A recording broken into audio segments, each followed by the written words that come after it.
అక్షర యోధుడు రామోజీ గ్రూప్ సంస్థల చైర్మన్ రామోజీరావు అంత్యక్రియలు ముగిశాయి. తెలంగాణ ప్రభుత్వ అధికారిక లాంఛనాలతో పూర్తి చేశారు.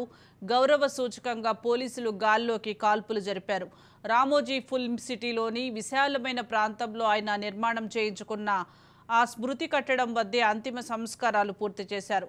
రామోజీరావు చితికి కుమారుడు ఈనాడు MD CH Kiran నిప్పంటించారు. Ramoji group సంస్థల సిబ్బంది, అభిమానులు జోహార్ రామోజీరావు నినాదాల మధ్య అంత్యక్రియలు ముగిశాయి.